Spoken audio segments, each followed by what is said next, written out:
Hey, Lit Set, it's Jasmine. Hey, Lit Set, it's Nikea, and this is Black Girl Lit, the podcast. We're a podcast now, guys. Where Black girls are lit, we get lit, and we read lit. This is Black Girl Lit, the podcast. Hey, Lit Set, it's Nikea here, and this is weird doing this by myself. I was laughing at Jazz last week with her quick lit, and she was like, I can't do this without Nikea, and I can't do this without Jazz. I'm just used to like vibing off of her and her energy, and Jazz just makes me laugh the entire time. But here I am, solo, quick lit. So quick lits are just gonna be solo episodes, and we're gonna come in here talking about books that we have read on our own in between Black Girl Lit selections. And you know, Jazz calls them filler books that we read, same format that we have for our regular full-length episodes. Will be the same thing here. I'll try not to be as awkward as Jazz. Her episode, if y'all watched it or listened to it, or if you haven't, please go watch and or listen to it, because it's hilarious. Jasmine is so freaking funny to me, and without even trying. I'm gonna tell y'all my book in just a second, but I just want to make sure that I pronounce the author's name correctly. All right, so the book that I read, or actually I listened to, is Akata Witch by Nnedi Okorafor. So it is a YA book, young adult. I put my glasses up here while I'm talking. So as you know, the first section is going to be about the author. So I'm just going to share some information about Nnedi Okorafor.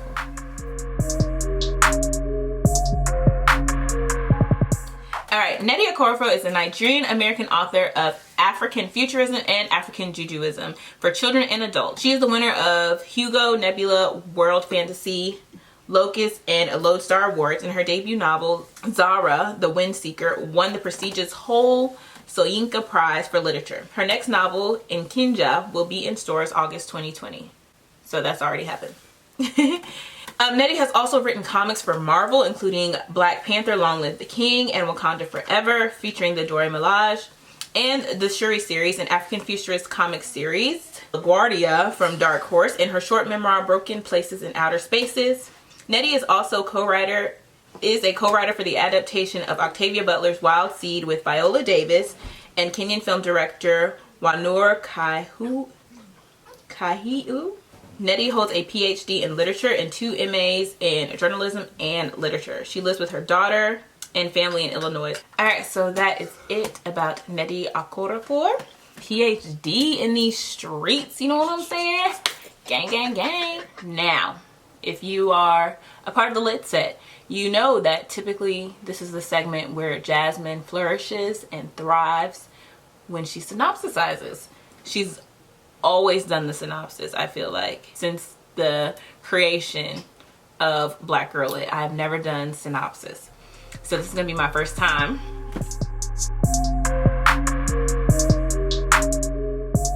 Alright, here we go.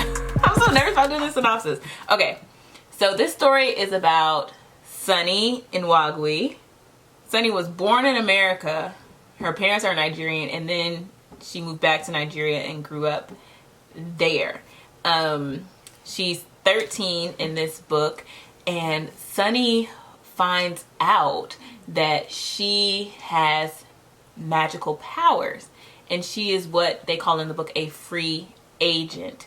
So she's born with magical powers. Like, somebody in her family bloodline has magical powers, and but it skipped like a generation, so her parents aren't magical at all. And Sunny also has albinism, so you know, she is very sensitive to sunlight, and of course kids make fun of her.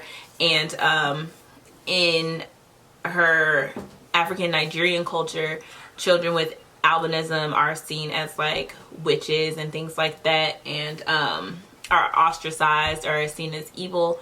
So Sunny has to deal with that, and then she also has to deal with discovering that she has these powers, which she cannot talk about with her family. She has to keep those abilities hidden, and she has to train and go to school to learn about honing her powers and to learn about her culture, which is called being a part of the leopard society. and people who without magical powers are called lambs. So Sunny is learning how to hone her powers, and then she becomes a part of this group of friends. So we have Chi-Chi, Sasha, and Orlu. They're all leopards as well, and they're all learning together, and they're each at different levels.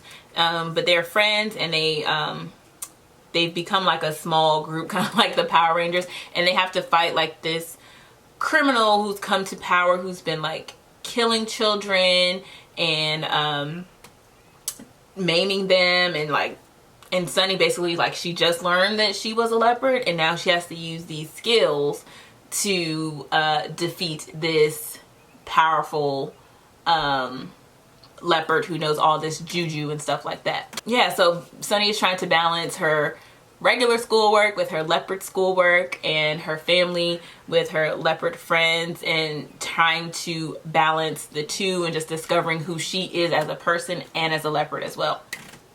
And that is a high level view of Akata Witch. I think I did well. Okay, thank you, Synopsis. Up in here. I look crazy just now. Wow. All right, next segment is going to be my initial reactions.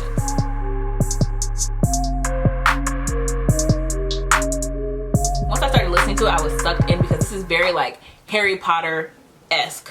Like, it just puts me in the mindset of Harry Potter, but it's different because of the characters. They're black, they're set in Africa, and it's, you know, and the description said, you know, it's African futurism, jujuism. I'm here for it. I'm here for all the juju. I'm here for all the magic. I love magic. Like, I love it, you know, and I grew up in a Christian household, grew up in a Christian church. I am a Christian, but I love magic. If one day I woke up and could have magical powers, I would be happy. Like, I'm here for all the magic. Like, I love this book. Like, I'm obsessed with this book. I did read the second one, which I honestly think was not as good as the first, but Akata Witch, I'm here for all of it. Like, Akata Witch me, baby. Let's go. Harry Potter, who? Okay? J.K. Rowling, what? It's about Nnedi Okorafor. Let's go. We need more books like this. I love the representation, and I wanted to read this book because I've just haven't been exposed growing up to like a lot of novels from different genres with characters that look like me or can relate to my experience. Next segment, we are going to discuss major scenes and topics.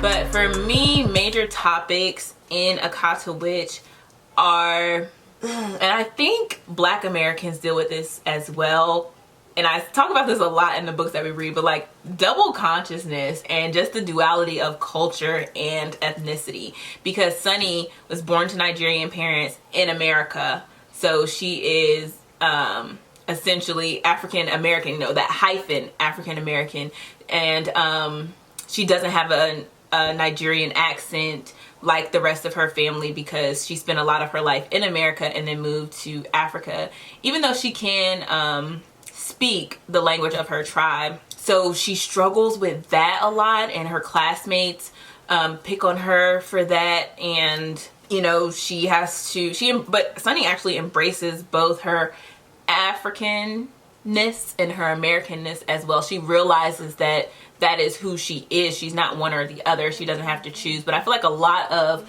Black people in this country, and even Africans who come to America or who are born in America, they deal with that struggle of, you know, finding that happy medium for both of their identity. Also, the issue of, or the topic of like disabilities and differences, because Sunny, as I mentioned before, she is albino, and the issues that she deals with that, like with her family. Even her brothers make fun of her, her classmates make fun of her. There's also an issue with family dynamics, because the book mentions like in their culture, like the men are so proud and the men want sons, and even though her dad has two older sons, even when Sunny came along, he was disappointed, and she can see that in their relationship. Their relationship is very, very strained. And I feel like he feels like she's a burden also because she was born with albinism. So, and she's just always been different, you know, just like a different child. So he's just a little, the topic of like magic and juju in African culture as well as American culture, because this leopardism is like all over the world. It's not just in Africa. There are people of other cultures, ethnicities who are involved in being leopards in the novel. But specifically speaking in the novel in African culture, superstitious things that Black people and people in general believe in, but specifically Black people in our culture, like I even heard my mom the other day, my daughter was sweeping the floor and there was no trash. And my mom was like, Harper, don't do that. You don't want to sweep up strangers. What? Like stuff like that. Like that plays a major role in the novel.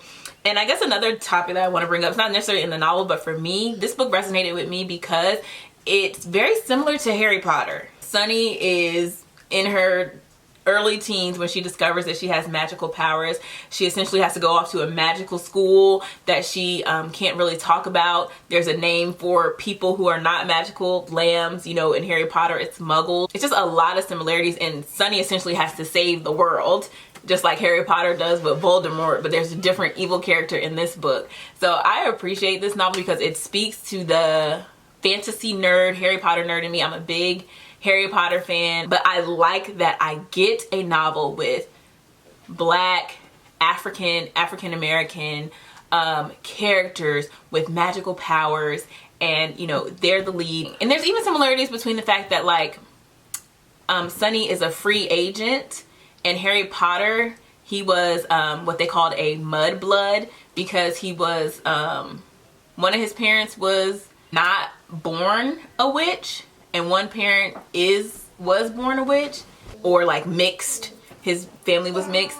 And like Sunny's the same thing. And I think Akata is like a derogatory term. Yeah, so it's a derogatory term used by West African immigrants for African Americans. I feel like Nnedi took this derogatory term just like the N-word, how we use it in the Black community as a term of endearment and not necessarily something to tear each other down. But yeah, we've taken back ownership of the word, so now that's a Black people word and you can't use it. Major scenes for me is just basically Sunny's just discovery of everything that's going on with her, like discovering that she has these powers. Like she sees a vision of like the end of the world, and later on we find out what that means. There's also when she's discovering like her spirit face and like her friends coaching her through that. Like I love that they're like helping each other through this process. They're learning and teaching what they know. Also Chi-Chi like kind of discovering like, oh, Sunny might have powers, so I need to tell her. Yeah, and I love the fact that they bring in Sasha, who is African American. They bring him into the novel to get like a different perspective. All right, so I ran my mouth a lot in that major scenes and topics section, but now we are going to get to the section that you have all been waiting for. Time for me to rate the book. Our rating scale as it is right now starts with sober. Y'all know how it is when you're sober. You haven't been drinking, there's nothing in your system, and you're just... And then you have buzz. You know, for me, buzz is like, you know, a couple glasses of wine, you know, half a bottle, you know, couple beers, I'm feeling a little buzzy. And then we have tipsy. For me, it's like the room starts shifting a little bit. For me, my room is tilted. Like I just be walking on the lean floor. And then lastly, we have lit. For me, lit is turned all the way up, okay? My whole body is tingling. Things are throbbing. You know what I'm saying? It's just a vibe, a mood. I am going to rate Akata Witch by Nnedi Okorafor. Lit. I loved it. I'm here for it. As y'all can tell, I love Harry Potter. I love magic. So this was giving me those same vibes, but it is a Black female lead. First of all, it's set in Africa, and I feel like I got to learn about the culture. I got to learn about the experience. They use the African language of the tribe that Sunny is from. It was just amazing. I am here for Akata Witch. I loved it. So get to lit for me. So y'all read this book or listen to it, check it out however you can, and give us some feedback. Let us know what you think about it. What do you think? How would you rate it? All right. But that is it for today, y'all. How did I do on my first solo episode? Yeah, I miss you, Jazz. You and me must never part, but I need her here. So make sure you follow us on all of our social media platforms. We are at blackgirllit_. Our email is blackgirllityt@gmail.com. Check us out there. We also have a website, this is Black Girl Lit, where you can purchase merchandise. Follow Jazz and myself on our social media platforms. That's all I have for the good of the order. And as always, stay Black Girl Lit. Bye, y'all. That's it for today's show. Thank you so much for listening. Be sure to subscribe, rate, and review on iTunes. Leave us a 5-star rating and a top-notch review to get us to the top review page on iTunes. And be sure to follow us and listen on SoundCloud.